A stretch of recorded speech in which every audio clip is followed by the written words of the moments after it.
flying witch. Definitely a good witch, just a good witch of the South. And I took this on the printer and blew it up.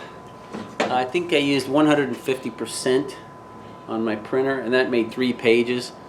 You can see my result. It's bigger. It's quite a bit bigger. This, you have to blow this up to get it very big. Even in this one page, they put the broom on, a separate part of the drawing here at the bottom. And the tricky part about this, you notice I cut the hands off, the arm. I show the arm holding the support for the propeller as one piece. Not sure how I'm going to do that, but I cut it out.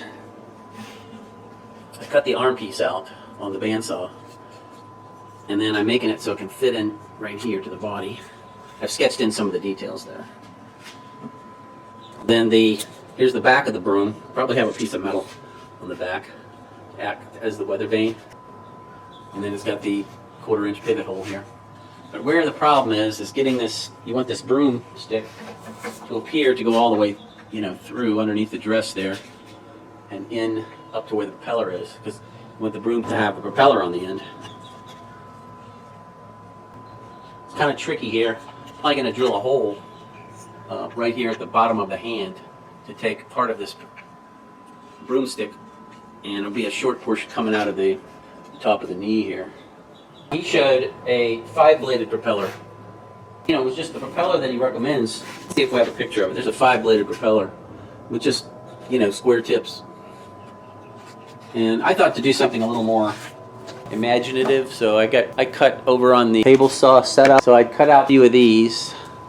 These are just hub blanks, and I mounted them on here after I marked them. So in order to mark these properly, I took a protractor, and you divide 360 by 6, and you get 6 blades of 60 degrees between each blade, 60 degrees. So you can just do 3 of those and just extend the line, and you've got a 6-blade or 6-blade hub. And I lay the hub on here and very carefully mark the edge on there, mark a line. Then I index that line to the line on the top of my miter gauge extension. You see that line? I'll show you how that turns out. This is what it results. I've sanded off the marks off of this one on the outside, but that's what you get. That's what it should look like. 6 blades. That's just kind of small for 6 blades. It wouldn't go much smaller than this. You can see how this works. It goes on there like that.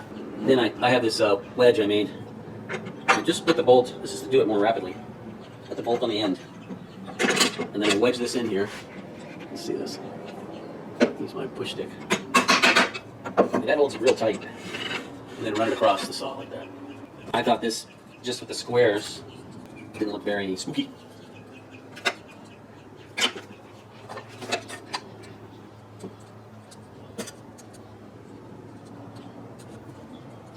That didn't look very spooky, does it? Okay. Now, so I wanted to add some spookiness. I was thinking bat wings, right? Of course, witches always have a lot of bats flying around them and everything like that, right? Everybody knows that. Thinking about bat wings, something like this. I like the size of those blades that I had. These are a good size for getting the propeller to spin. So I came up with this one. I'm cutting it out now.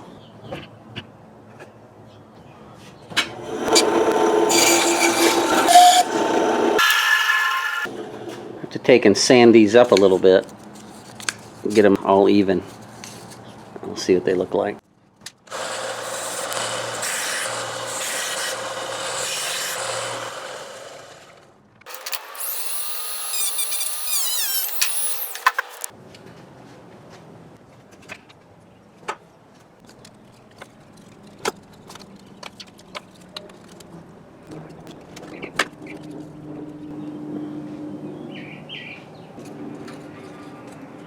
Okay, we're working on the witch. It's a little complicated here with the hands that hold the end of the broom, because that's the propeller parts. So when I went to drill it, it's split out. But I haven't figured out now. The propeller is going to go on the front of the hands like this. And what I'm going to do now is just glue this in glue the broom in, front part of the broom, right there, and then get the hands in the right position.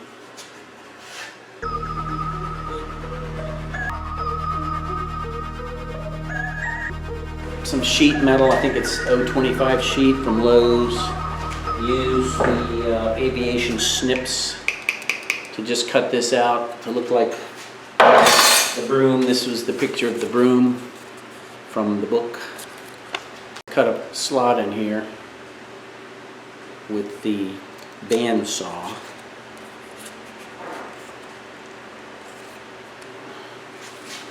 In the back here.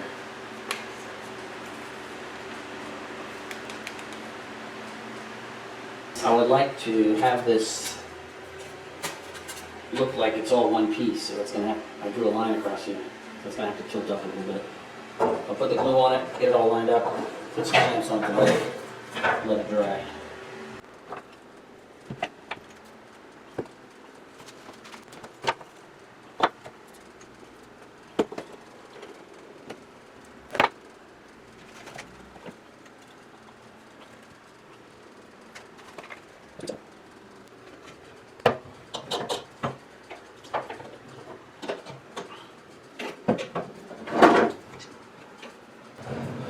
While we're here,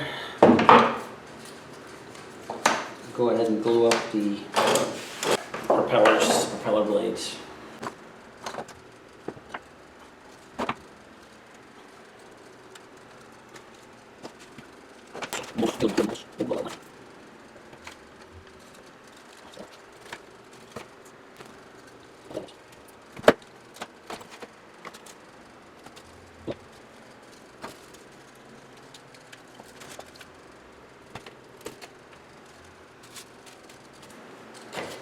Okay,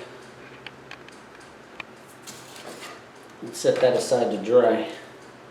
Okay, I've been working on the Wicked Witch of the South and came up with a propeller design. Kind of started off thinking about bat wings and it ended up like this. So that's all glued up. I did have a problem here, and I drilled this 1/4 inch hole for the pivot bearing according to the plans, and on that picture in the book, she sits up like upright, like she's going up on the broom like this. Right? And then the propeller, it shows in the book, the propeller is at an angle to the broom. So I was thinking that she would like lean in. Since she's flying, she would like, I would have her lean forward like this. So I'm going to do the propeller like this. Anyway, I had already drilled according to the diagram in the book. If you see there at her foot, it's got a dotted line. So I drew a dotted line on my pattern, and that gave her, I thought she had too high of an angle of attack. So I went to fill that back in and re-drill it. So I just took a piece, since it's a 1/4 inch hole, I just took a piece of 1/4 inch dowel, stuck it in there with some glue, cut it off with the X-Acto saw. Now the glue's dry. I can re-drill the hole.